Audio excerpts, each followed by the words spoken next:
आज की इस वीडियो में बात करेंगे class 9th subject science worksheet number 60। आज की डेट है 03/01/2022। Name of the student and name of the class teacher. बच्चे अपना नाम यहाँ लिखेंगे और यहाँ क्लास टीचर का नाम लिखेंगे। ये जो वर्कशीट है ये directorate of education JNCT of Delhi द्वारा रिलीज की गई है। आज का जो टॉपिक है चैप्टर वो हमारा है gravitation.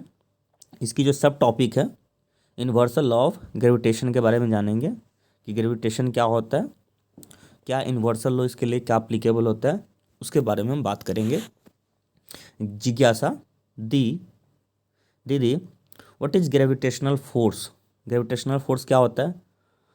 What is its importance? इसकी क्या इम्पोर्टेंस है हमारे पास, हमारे आसपास इसकी क्या इंपॉर्टेंस है, और ग्रेविटेशन फोर्स क्या होता है, ग्रेविटेशनल फोर्स उसके बारे में जानेंगे।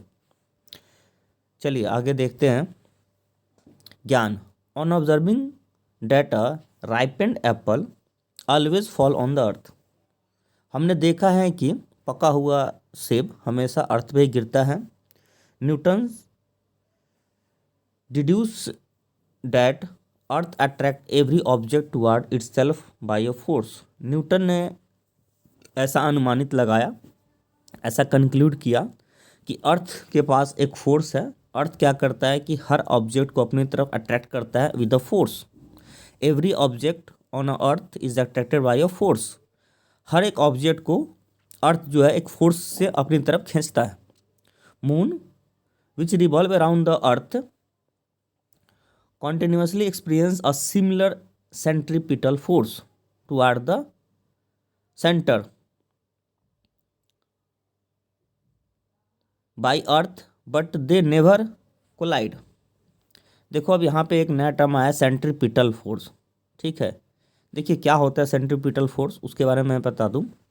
जैसे कोई ऑब्जेक्ट है, सपोज डेट कि ये अर्थ है और ये कोई रिंग है और इसके ऊपर, फिर से बता रहा हूँ एक मिनट, सपोज ये कोई ऑब्जेक्ट है, ठीक है, ये कोई ऑब्जेक्ट है और यहाँ पे एक कोई इस तरीके से रिंग है, सर्कुलर रिंग, और इसके ऊपर कोई दूसरा ऑब्जेक्ट यहाँ पे है। ठीक है, इसके ऊपर कोई दूसरा ऑब्जेक्ट है। अब इससे क्या होगा कि जो अंदर की तरफ जो फोर्स लगता है इस ऑब्जेक्ट का, इस ऑब्जेक्ट के टुवर्ड, इसको कहते हैं हम सेंट्रीपिटल फोर्स। क्या कहते हैं? Centripetal force. और जो इस ऑब्जेक्ट का बाहर की तरफ जो फोर्स लगता है उसको कहते हैं हम सेंट्रीफ्यूगल फोर्स। ठीक है, जब कोई ऑब्जेक्ट है इसके अंदर की तरफ इनवर्ड कोई फोर्स लगता है इन दोनों ऑब्जेक्ट के बीच में, उसको कहते हैं सेंट्रीपिटल फोर्स। और जो बाहर की तरफ फोर्स लगता है इस ऑब्जेक्ट का बाहर से कोई फोर्स, उसको कहते हैं सेंट्रीफ्यूगल फोर्स। ठीक है, तो आई होप आपको सेंट्रीपिटल फोर्स समझ में आ गया होगा। बस इतना ही आपको अभी ध्यान रखना है, सेंट्रीपिटल और सेंट्रीफ्यूगल। चलिए आगे देखते हैं वर्कशीट में। तो ये बात कहता है क्या है कि जैसे ही कि अर्थ है, अर्थ के चारों तरफ यहाँ पे आपका मून रिवॉल्व करता है, तो ये एक तरह का सेंट्रीपिटल फोर्स एक्सपीरियंस करता है और इस तरीके से कभी एक दूसरे से कोलाइड नहीं करता, टकराता नहीं है। सिमिलरली जितने भी प्लैनेट्स हैं, similarly all planets revolve around the sun. इसी तरीके से ये मेरा सन है, सन के चारों तरफ इस तरह से ऑर्बिट्स बहुत सारे बने हुए हैं। ठीक है, इसमें mercury Venus Earth, mercury Venus Earth Mars Jupiter, इस तरह से। तो इस तरीके से जो अंदर की तरफ फोर्स लगता है वो सेंट्रीपिटल फोर्स है, बाहर की तरफ जो फोर्स लग रहा है सेंट्रीफ्यूगल फोर्स है। इस ऑब्जेक्ट का भी अगर अंदर की तरफ जो फोर्स लग रहा है वो सेंट्रीपिटल फोर्स है, बाहर की तरफ फोर्स लग रहा है सेंट्रीफ्यूगल फोर्स लग रहा है। इस तरीके से वो क्या करते हैं, सन के चारों तरफ वो रिवॉल्व करते हैं कंटिन्यूसली और दे नेवर कोलाइड। वो कभी एक दूसरे से टकराते नहीं और इस तरीके से वो प्रोसेस चलते रहता है। On the basis of this fact, इसके बेसिस पे Newton concluded that all objects in the universe attract each other. In basis पे इन्होंने कंक्लूड किया और बताया कि यूनिवर्स में जो भी ऑब्जेक्ट है वो क्या करते हैं, अट्रैक्ट करते हैं एक दूसरे को। This force of attraction is known as between object is known as gravitational force. इस तरह के जो अट्रैक्शन फोर्स है ऑब्जेक्ट के बीच में, ठीक है, उसी को हम ग्रेविटेशनल फोर्स कहते हैं। जैसे कि मेरे और इस ऑब्जेक्ट के बीच में, किसी भी ऑब्जेक्ट के बीच में जो फोर्स लग रहा है उसको हम क्या कह सकते हैं, ग्रेविटेशनल फोर्स। ठीक है, मेरे और अर्थ के बीच में जो फोर्स लग रहा है वो भी एक तरह का ग्रेविटेशनल फोर्स है। ठीक है, किसी भी दो ऑब्जेक्ट के बीच में, बोला गया ना, एवरी टू ऑब्जेक्ट, कोई भी यूनिवर्स में all object in the universe attract each other and this force of attraction between object is called gravitational force. कोई भी दो ऑब्जेक्ट होगा उसके बीच का जो फोर्स होगा उसी को हम ग्रेविटेशनल फोर्स कहते हैं। यूनिवर्स में कोई भी दो ऑब्जेक्ट ले सकते हो, ठीक है। आई होप ये कंसेप्ट आपको ग्रेविटेशनल फोर्स समझ में आ गया होगा। आइए इसके लिए यूनिवर्सल लॉ दिया गया है, उस लॉ के बारे में समझते हैं। लॉ क्या कहता है? लॉ बहुत सिंपल और बहुत इंपॉर्टेंट है ये लॉ, और बहुत ईजी भी है। कहता है every object in the universe attract every other object with a force. दुनिया में कोई भी दो ऑब्जेक्ट ले लीजिए, कोई भी दो ऑब्जेक्ट ले लीजिए, जैसे ये ऑब्जेक्ट m1 मास का है और ये ऑब्जेक्ट m2 मास का है। ये दोनों ऑब्जेक्ट, ये इसको अट्रैक्ट कर रहा है अपनी तरफ, ये इसको अट्रैक्ट कर रहा है अपनी तरफ। तो एक लाइन क्लियर समझ में आ गया कि दुनिया का कोई भी दो ऑब्जेक्ट, ठीक है, वो क्या करेगा? अट्रैक्ट करेगा एक दूसरे को एक फोर्स से। इनके बीच में जो फोर्स लग रहा है वो F है, ठीक है। कह रहा है कि every object in the universe attract every object with the force which is proportional to the product of their masses. अब यहाँ समझते हैं कि जो है वो प्रोपोर्शनल है product of their masses, m1 m2 के मास के। प्रोडक्ट मतलब मल्टीप्लाई कर देना इनके मास को। इनके डायरेक्टली प्रोपोर्शनल है क्या? फोर्स जो उनके बीच में लग रहा है। जैसे फॉर एग्जांपल लेते हैं कि एक ऑब्जेक्ट है जिसका मास है 5 kg और दूसरा एक ऑब्जेक्ट है जिसका मास है m1 हो गया, m2 का मास जो है 10 kg है। तो इनके प्रोडक्ट कितना हो जाएगा? मतलब m1 m2 कितना हो जाएगा? m1 इंटू m2 कितना हो जाएगा आपका? m1 m2 हो जाएगा 5 10 जा 50, तो 50 kg इनका क्या हो गया? प्रोडक्ट हो गया। तो जो फोर्स होगा, force is directly proportional product of their masses, मतलब m1 m2 यानी कि force is directly proportional to 50 kg। ये डायरेक्टली प्रोपोर्शनल हो जाएगा, यानी इनके बीच में जो फोर्स लग रहा है वो कितना? 50 न्यूटन के आसपास लग रहा है, ठीक है। तो प्रोडक्ट ऑफ देयर मासेस, ये एक, आई होप इतनी सी बात आपको बेसिक सी मैंने समझाने की कोशिश किया गया, ये आपको समझ में आ गया होगा। प्रोडक्ट ऑफ देयर मासेस आपको समझ में आ गया हो, प्रोडक्ट का मतलब क्या है। चलिए आगे देखते हैं वर्कशीट में। Product of their masses and inversely proportional to the square of distance between them. और कहता है क्या? Inversely proportional. फोर्स जो है इनवर्सली मतलब 1/, में क्या? Square of the distance, distance के स्क्वायर का। समझते हैं कैसे? जैसे फॉर एग्जांपल m1 था और m2 था। m1 और m2 के बीच में अगर डिस्टेंस पहले मान लीजिए कि 1 किलोमीटर का था या 1 मीटर का था, 1 मीटर मान लीजिए। अब 1 मीटर का 1/2 करेंगे तो कितना हो जाएगा? 1/2 मतलब हाफ, मतलब एक कोई डंडी है इसको हाफ कर दिया, मतलब 1/2 1/2, ठीक है। अब मैंने क्या कर दिया? इसका स्क्वायर कर दिया, 1/2 का स्क्वायर कर दिया। अब क्या कर दिया मैंने? 1/2 का स्क्वायर, ये था ना डिस्टेंस का स्क्वायर, तो 1/2 का स्क्वायर कितना हो जाएगा? 1/4 हो जाएगा, ठीक है। सिंपल एक छोटा सा मैंने एग्जाम्पल लिया है। तो 1/4 मतलब मान लो कि ये कोई डंडी है, इसके 4 इक्वल पार्ट्स काट दो, तो 1 2 3 4, यानी कि वो 1/4 हो गया, वो भी 1/4 हो गया, 1/4 हो गया, और ये भी कितना हो गया? 1/4 हो गया, ठीक है। तो इस तरीके से जो है 1/4, यानी सिंपल सी भाषा क्या कहता है कि जो फोर्स है, फोर्स मेरा क्या है? वो डायरेक्टली प्रोपोर्शनल है प्रोडक्ट ऑफ देयर मासेस, ये। और दूसरी बात कहता है कि फोर्स जो लग रहा है इनके बीच में वो कैसा है? इन्वर्सली प्रोपोर्शनल है उनके बीच के डिस्टेंस का स्क्वायर का। बस ये दो बातें याद रखना है, यही हमारा जो कहता है क्या है? यूनिवर्सल लॉ ऑफ ग्रेविटेशन की बात कहता है। बस इससे ज़्यादा इसमें नहीं लिखा हुआ यूनिवर्सल लॉ ऑफ ग्रेविटेशन में कि कोई भी ऑब्जेक्ट, दुनिया का कोई भी दो ऑब्जेक्ट होता है, चाहे वो दो लड़के हैं चाहे वो दो लड़की है, उनके बीच का फोर्स ऑफ अट्रैक्शन है, या दो पेन है, दो पेंसिल है, जो दो इरेजर है, एक पेन है एक इरेजर है, कुछ भी है, दुनिया में कोई भी दो ऑब्जेक्ट है, उसके बीच का जो फोर्स लगेगा वो कैसा होगा? उनके प्रोडक्ट ऑफ देयर मासेस के, और इन्वर्सली प्रोपोर्शनल होगा उनके स्क्वायर ऑफ डिस्टेंस के। तो इस तरीके से बात यहाँ पे बताई गई है यूनिवर्सल लॉ ऑफ ग्रेविटेशन में, कि यूनिवर्सल लॉ ऑफ ग्रेविटेशन की जो लॉ है वो सिंपल से यही लॉ दिया गया है। आगे हम बात करते हैं इस वर्कशीट में कि the force is along the line giving the centre of two object. जैसे अब यहाँ पे समझते हैं, लेटेस्ट टू ऑब्जेक्ट मास से m1 एंड m2, एक का मास कैपिटल M और स्मॉल m लिखा हुआ है, और यहाँ पे फिगर में आपको m1 m2 से रिप्रेजेंट किया गया। तो आप देख लीजिए, इसका मास मान लीजिए कैपिटल M है और इसका मास स्मॉल m है, एक का कैपिटल M है दूसरे का स्मॉल m, इनके बीच का डिस्टेंस जो है d से रिप्रेजेंट किया गया, इनके सेंटर्स के बीच का डिस्टेंस जो है।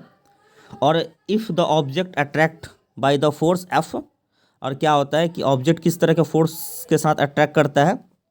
F फोर्स के साथ ये अट्रैक्ट कर रहा है अगर फॉर एग्जांपल। तो आगे देखते हैं, as for the law law के अनुसार क्या हो जाएगा, एज द यूनिवर्सल लॉ के बारे में क्या हो जाएगा कि द फोर्स बिटवीन देम कैसा होगा जी, directly proportional to the product of their masses. तो अभी मैंने बताया ना, एफ इज कैसा होगा, m1 m2 के मासेस के बराबर, product of their masses. And inversely proportional कैसा होगा, distance of square between them. तो देखिए F is directly proportional 1/d का स्क्वायर, ठीक है। तो इस तरीके से आप यहाँ पे m1 m2 लिखा हुआ है, या कैपिटल M स्मॉल m करके भी लिखा हुआ है, ठीक है। तो आप कुछ भी एज्यूम कर सकते हैं, कैपिटल M स्मॉल m या m1 m2। तो आप दोनों को जब कंबाइन करेंगे, हम दोनों इक्वेशन को, सिंपल सा ये दो इक्वेशन आ गया, एक इक्वेशन और दो इक्वेशन, और जब मैं इसको कंबाइन करूँगा दोनों को, तो सिंपली मेरा क्या हो जाएगा, F is directly proportional to m1 m2 upon में d का स्क्वायर। अब जब ये प्रोपोर्शनल साइन हटाते हैं तो इसके लिए कोई k कांस्टेंट लगाते हैं, ठीक है। जब हम प्रोपोर्शनल साइन हटाएंगे तो f equal to k G m1 m2 upon में d का स्क्वायर। और ये जो k कांस्टेंट था इसी को हम कैपिटल G से लिखते हैं, and this capital G is called universal law of gravitation और यूनिवर्सल ग्रेविटेशन कांस्टेंट। इसको हम कैपिटल G से रिप्रेजेंट करते हैं, और यही जो है हमारे पास कैपिटल G जो है यही यूनिवर्सल लॉ ऑफ ग्रेविटेशन के नाम से जाना जाता है, या यूनिवर्सल ग्रेविटेशन कांस्टेंट के नाम से हम जानते हैं इसको, ठीक है। जो कैपिटल G है that is called proportionality constant के नाम से भी जानते हैं, और जो प्रोपोर्शनैलिटी कांस्टेंट है इसी को हम यूनिवर्सल ग्रेविटेशन कांस्टेंट के बारे में जानते हैं। इसकी जो वैल्यू है वो एक्सेप्ट की गई है, ये कैलकुलेट करके भी आ जाती है 6.67 इंटू 10⁻⁻11 न्यूटन मीटर स्क्वायर पर kg स्क्वायर। तो ये इसकी एसआई यूनिट भी है, साथ में साथ ये इसकी एसआई यूनिट है, ठीक है। अगर मैं एसआई यूनिट निकालना चाहूँ तो ऐसे निकल जाएगा। मान लो कैपिटल G के एसआई यूनिट निकालना चाहते हो तो सिंपली देखो इस इक्वेशन में, मेरे पास जो इक्वेशन है इस इक्वेशन को देखेंगे, ठीक है, और इस इक्वेशन के अनुसार हम सॉल्व करते हैं इसकी कैपिटल G की वैल्यू निकालने के लिए कि एसआई यूनिट कैसे आया। फोर्स का क्या होता है, न्यूटन होता है जी, इक्वल टू G का हमें निकालना है तो उसको छोड़ देते हैं ऐसे कैसे।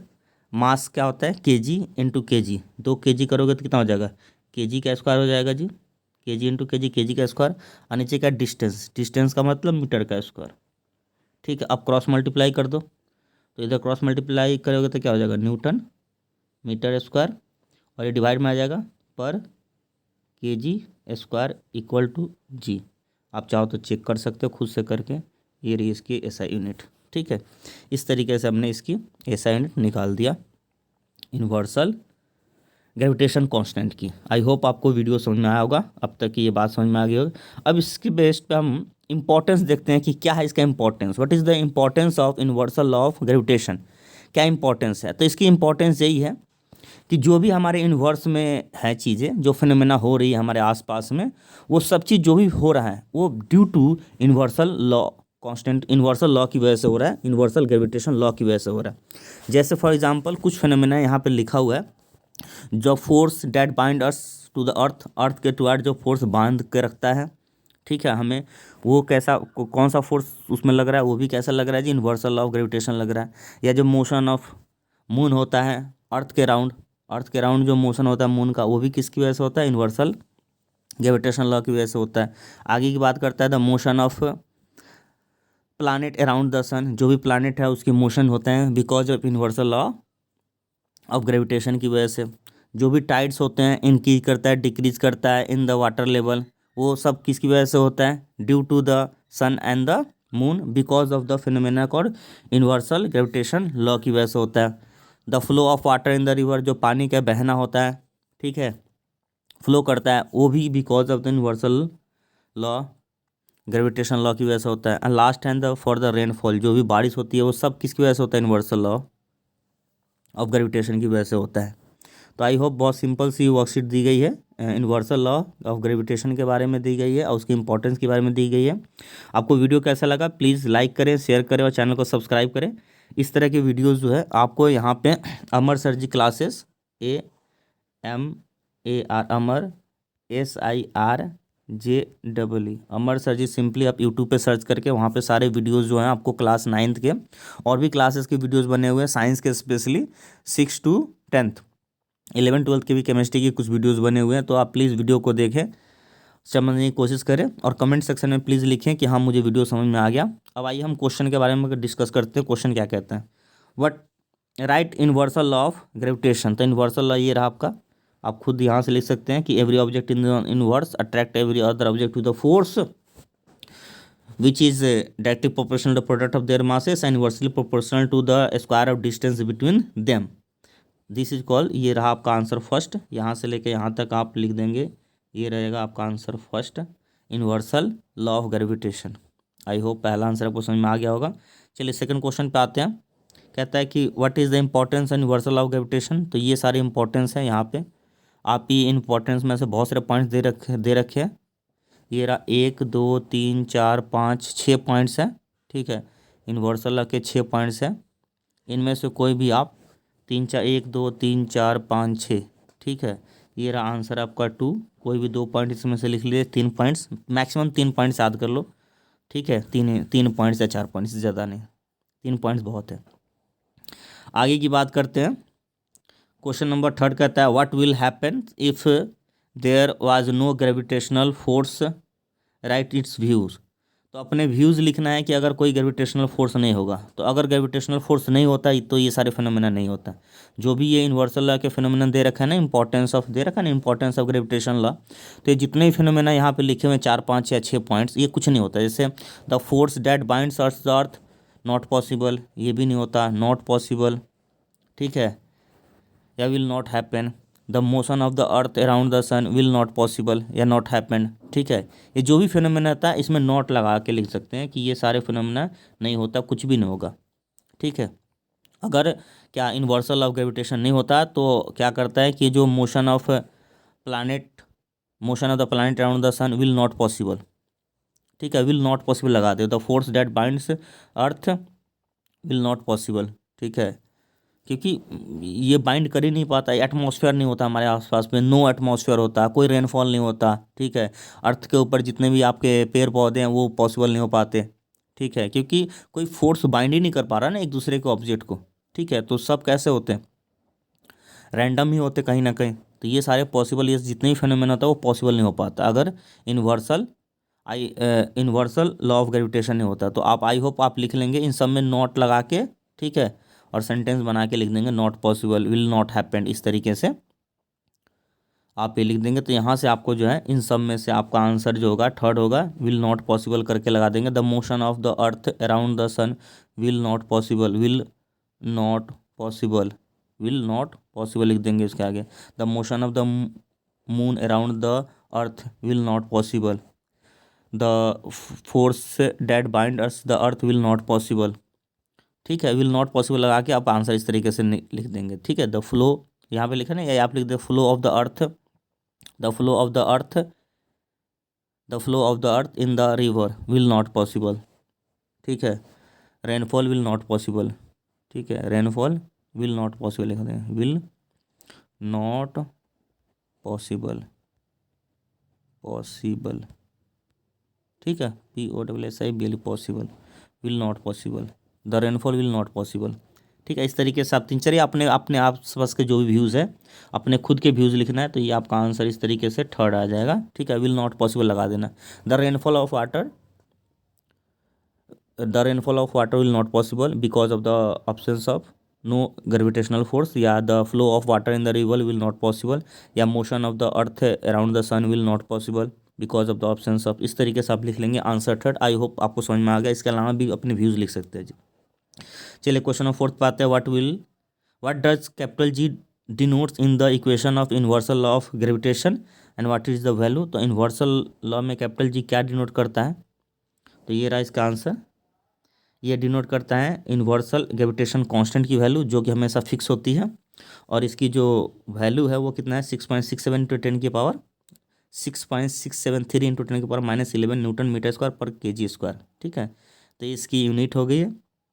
कहता है ना कैपिटल G इक्वेशन में इन्वर्सल लॉ ऑफ ग्रेविटेशन में क्या है, तो एक तरह का कांस्टेंट डिनोट करता है, जिसको हम कहते हैं इन्वर्सल ग्रेविटेशन कांस्टेंट। तो ये आपका आंसर हो जाएगा आपका लास्ट 4।